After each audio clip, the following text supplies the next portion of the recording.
Oh,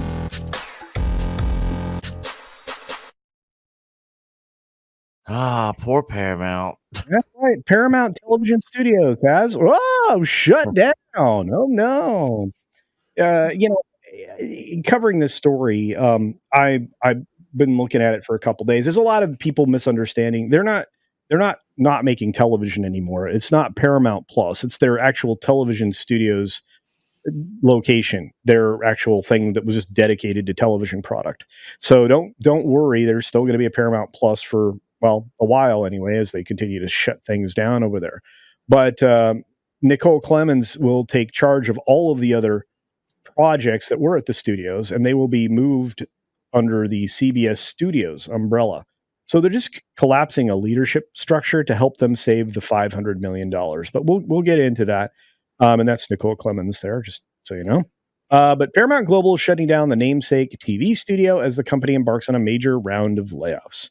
Paramount Television Studios will cease operations at the end of the week. President Nicole Clemens and Paramount co-CEO George Cheeks told staff Tuesday morning.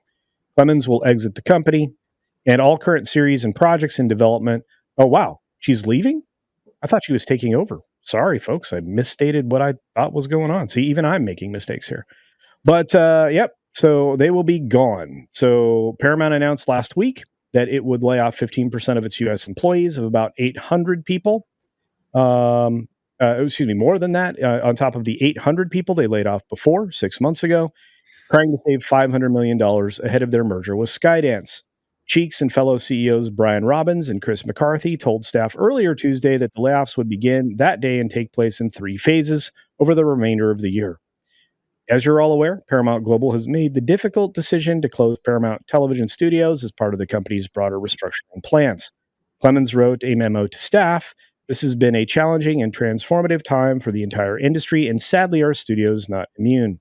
Over the past 11 years, Paramount Television Studios has weathered seemingly insurmountable obstacles through a combination of strength, determination, and unwavering commitment. We met these challenges with incredible resilience, creativity, and passion for what we do, and I could not be prouder of our team. In a separate memo, Cheeks noted the shutdown of the studio is not a decision based on how Paramount Television Studios performed. This move is the result of significant changes in the TV and streaming marketplace and the need to streamline our company. Now, I'm only going to interject this. They had the opportunity to do this when National Amusements decided to combine Viacom and CBS again. There was never any reason to do that. And when they did do that, they should have immediately eliminated the redundancy, because that's what Paramount Television Studios was, a redundancy. So had they done it then, they may not be in the trouble they are now. And they may not be going into a merger or acquisition with Skydance. And that would be that.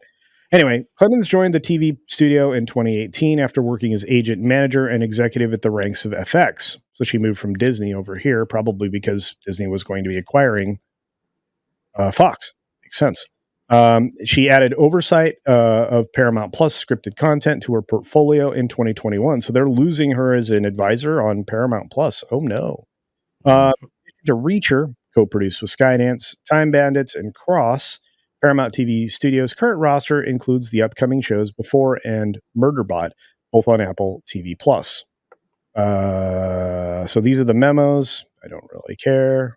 I don't think you guys care. Anyway, CBS Television Studios will be taking over, which I thought meant that she was going to be running that, but she's not. So my mistake. Anyway, it's over. And what are your thoughts, Nick? You might have thoughts on this since they control Star Trek. So I'll start off with you. No more Star Trek Discovery. I So don't I'm know. sure I'm I sure don't know. everybody's super happy about that. Mhm. And really the only thing I really cared about on there wasn't Now, mind you, Nick, real quick, they aren't shutting down Paramount Plus. just the TV. Just the studio. Yeah, just the studio. Yeah. So what are they going to be making? Well, show-wise then? No, all of the shows are going to be moved underneath CBS Studios, Television Studios umbrella. So they're just basically eliminating a part of their organizational tree that was redundant. Oh, okay, gotcha. Yeah.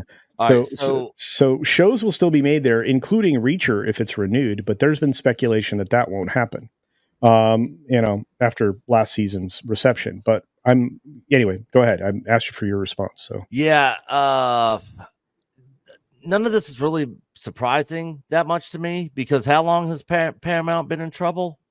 long time. For a long time. So none of this is really that surprising to me. Uh, you know, it makes sense why they're doing this. I mean, they're basically forced to at this point. Yeah. I mean that they really didn't have a choice. They had to do this. Mhm. But that's what happens when you got a bunch of people mismanaging. The studios. They should have saw this coming a long time ago and taken action to fix it, but they didn't. They just kept going with the status quo of losing money and making a lot of content that nobody gave two flying flips about. And now we're at this point. And if other studios don't wake up to this point, then they're going to be in the same situation. Yeah, I think you're right. Bo, you have any response to this? I know this is an American product, but Yeah, no, sure. I mean, if you've got some sort of big TV package in the UK, you'll get Paramount stuff. But yeah, no. So I mean, you reap what you sow. Yeah, if you're going to make things that people don't want, and they're telling you they don't want it, they don't like it for years on end, and you just persevere with that, then yeah, this is what happens. So I mean, using words like streamlined or restructuring or anything like that. I mean, it's just corporate. It's just cope, isn't it? I've actually, in my life, been made redundant, both voluntary and involuntary, and it's all the same speak. It's all the same corporate speak, and no one's fooled by it. No one's fooled by it. If you have to fire 15% of your staff, that's something close to catastrophic. Mhm. If you lost 50, if you had 15% of your body severed off, right, that's not insignificant. It's not losing a pinky, is it? Right. So yeah, well, they deserve it. They deserve it. I actually watch very, very little television. If something's like really, really good, something's like epoch definingly good, something like Breaking Bad or something like that, and everyone talks about it and you give it a whirl and it is actually brilliant, then I'll download that. But I'm not paying loads and loads of money for some TV package. I'm not giving someone like Paramount or Sky or something loads of money, or Disney or anything. I'm not giving them a penny. You kidding me? What? So they can pump anti-Western, anti-white propaganda into my eyeballs non-stop? Yeah, no thanks.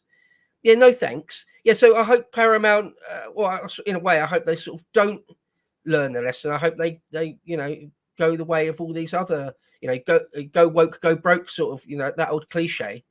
Yeah, you get it. And is that Ann Coulter as well? Is that actually Ann Coulter? No.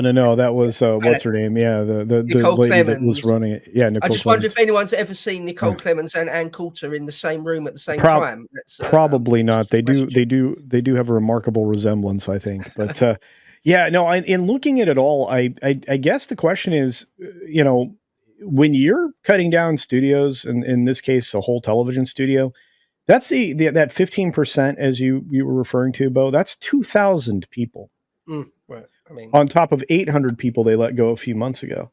That's 2,800 people. any operation, Yeah. that has to lose that many people, that's it's going to be something close to a mortal wound. There's no two ways about it. Yeah. Yeah, and I'm thinking that it's not a good sign, but it's a sign that you normally see in one of these acquisitions where they start to trim down the things before they make it over to their next company.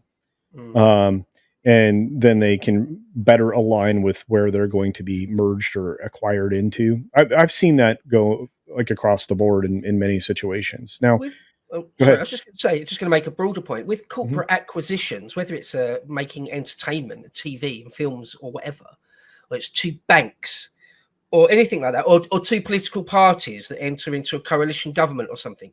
There will nearly always be a dominant player, a sort of clearly more powerful richer, more resource rich partner in that. And the other one is their days are numbered. It's not always the case, of course. There are exceptions to that. But if you're the sort of the weaker partner in that, yeah, you're looking at getting absorbed into the bigger entity. And this, this looks like a classic example of that.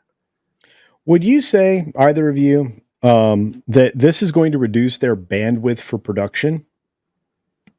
Oh, good I would have God, thought so. yeah. I So would would think it so for would sure. it okay, so here this gets back to your question, Nick, or what you said during the beginning of this, because I find this fascinating. I'd love to know what the audience thinks as well. But um, do you think that we'll start to lose shows that are unloved, like Star Trek, whatever, or some of these other things? Do you think that the fact that we've already had announcements that some of these things were going away, kind of was something that should have warned everybody that this kind of a measure was coming? Because I'm starting to think now. You have successful shows. Somebody in the chat mentioned Tulsa King, which is Yeah, made for Paramount Plus, right? And it's well received. It's loved. It's funny, and yeah. Sylvester Stallone's very engaging in it. Second Um, season's actually coming out here pretty soon. yeah, very quick. And so when I look at it might already be out. I don't know. I haven't checked Paramount Plus in forever. But um, when you look at that, what do you think the impact is in bandwidth? How many shows do you think we lose, and or will we care? So real quick, Sunday, September 15th is when Tulsa King. So we're a month away. Oh, exactly 1 month. Exactly a month away. Yeah, that's Yep. great. 1 Yeah. month away from today, Tulsa King season 2. So I think they're going to look at what shows are popular, what shows are bringing in the audience, what shows have a lot of rewatchability, and they will keep those. To use a term that Bo brought up, they're going to streamline basically their shows and be like, if it's not making us money, bringing us subscriptions to Paramount Plus or views on TV or whatever, we're not doing them anymore. I'm sure they'll still have new shows that they're working on. They'll probably get a season, see how it goes. And then if it doesn't bring people in, they'll cut it. But those kind of new projects, I think, will be also very limited at the same time. One of my favorite shows on there that was on CBS and then it moved to Paramount Plus is a show called SEAL Team. And the last and final season of that show just dropped on the 11th of August. So I'm going to be checking that out. And then that's going to be the end of that show. And that SEAL Team and Tulsa King were really and Yellowstone were really the only shows that I've ever watched on Paramount Plus. I Yeah. can't think of, and I would watch old reruns of DS9 on there. Fair enough. Bo?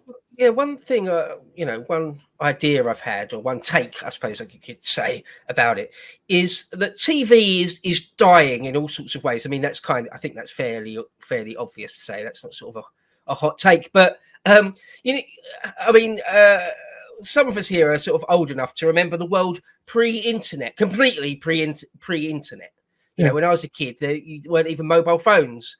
But when the internet sort of first started being sort of a real big thing, it may be in the late 90s, the very, very early 2000s, when there was people just talk about websites all the time and stuff.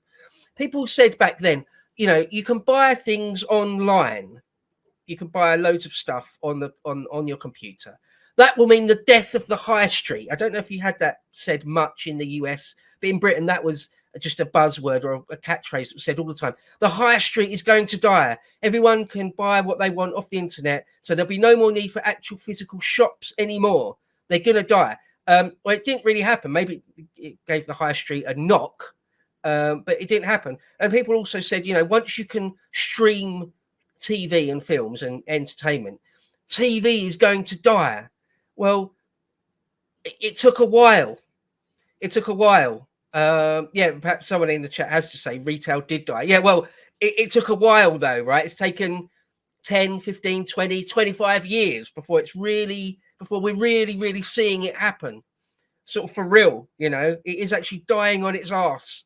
A lot of TV. Loads of people I know, perhaps even the majority of people I know, certainly if you're under a certain age, if you're under 50, let's say, the older generation, I think, are still married to the TV.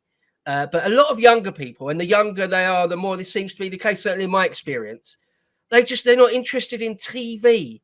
Who sits down in front of a TV and waits a week for the next installment of a show they really like that's on TV? Nobody really does that. You watch stuff, you download or stream the stuff you want to watch when you want to watch it, and it's as simple as that.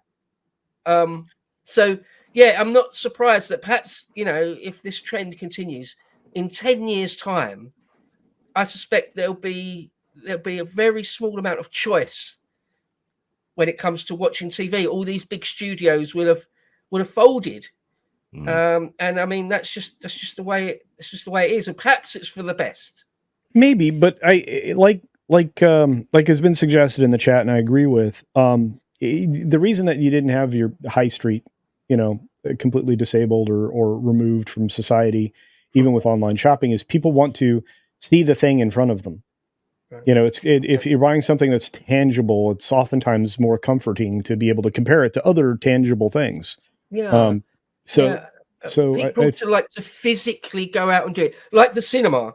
Yeah. Yeah, you could easily say, well, the cinema's dead, but some people, and although it's taken a massive knock, it's a tiny fraction, a shadow of what it used to be in like the 1970s or before, but it's not completely dead, because some people love to physically go and sit in a cinema, physically buy a popcorn and sit there in front of a giant screen still.